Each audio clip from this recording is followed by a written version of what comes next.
Avec tant de modèles hybrides actuellement sur le marché, choisir le meilleur PC 2 en 1 peut être un véritable casse-tête. Rassurez-vous, notre guide va vous aider dans votre décision. Vous y trouverez les options les plus intéressantes du moment. Vous êtes prêts? On commence. Lenovo Flex 5.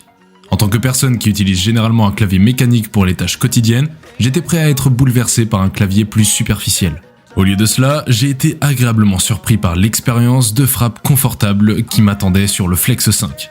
Oui, le clavier était plus superficiel que d'habitude, mais l'actionnement des touches s'est accompagné d'un clic tactile à la fin. Si quoi que ce soit, c'était la plus petite taille du clavier qui a pris du temps pour s'y habituer plus que tout. Les performances rapides offertes par l'iDPad Flex 5 sont une bête de somme discrète. Doté d'un processeur Intel Core i5 1135 G7 de 11e génération avec 16 Go de RAM.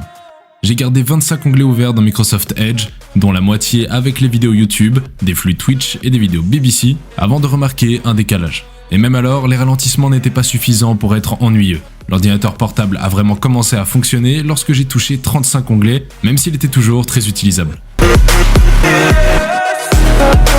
Microsoft Surface Pro 8. Microsoft a légèrement retouché son Surface Pro 8 avec un écran un peu plus grand et un passage au processeur Intel Core 11e génération.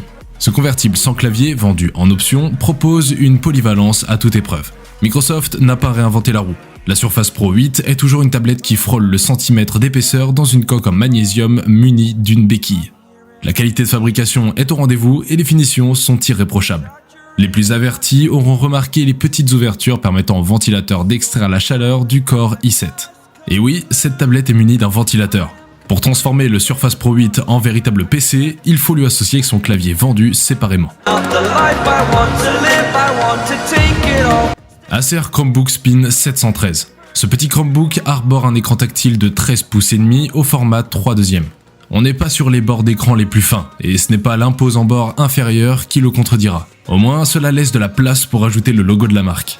Les aérations sont très largement présentes sous la machine pour laisser circuler l'air frais, même lorsque l'on passe en mode tablette. La sortie d'air se trouve comme bien souvent à l'arrière et se fait tout de même discrète sur cet Acer Spin 713. Plus cher que la moyenne des Chromebooks actuellement sur le marché, le Spin 13 d'Acer est cependant l'un des meilleurs. Il profite en effet d'un excellent écran, propose 10 heures d'autonomie et intègre des composants que l'on a peu l'habitude de voir sur cette gamme d'ordinateurs portables. Dommage que sa partie audio ne soit pas plus soignée et que le clavier manque de confort.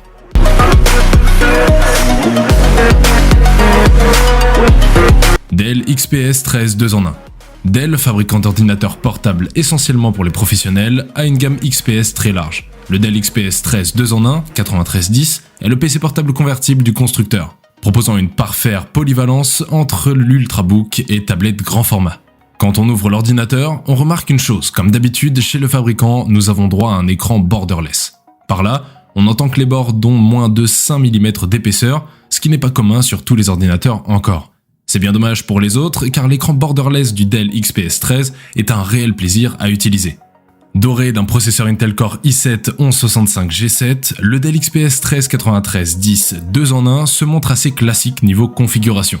Le Razer Book 13 est un ordinateur similaire, également doté du même processeur. Cet XPS est également doté de 16 Go de RAM en DDR4, ainsi que d'une puce graphique Intel Iris X, une configuration très classique sur un Ultrabook de ce type.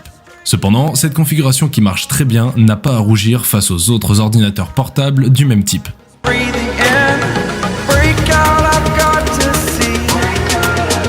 HP Elite Dragonfly G2.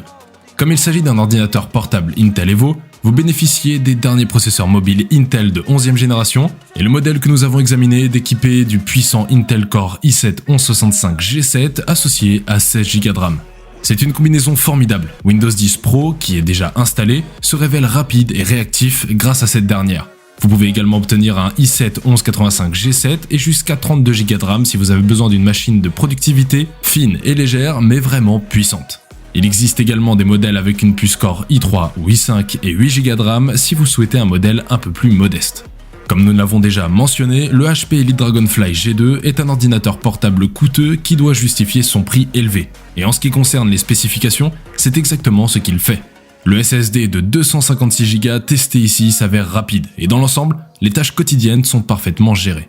L'écran 4K est fantastique et offre un espace de travail suffisant pour Windows 10 malgré la taille réduite. Il affiche en outre à la perfection photo et vidéo, et bien qu'il n'y ait pas de carte graphique dédiée, le GPU Intel Iris Xe intégré se montre assez bon pour éditer des photos comme des vidéos. Ce, même si les créatifs auront besoin d'une machine plus puissante pour les accompagner au quotidien.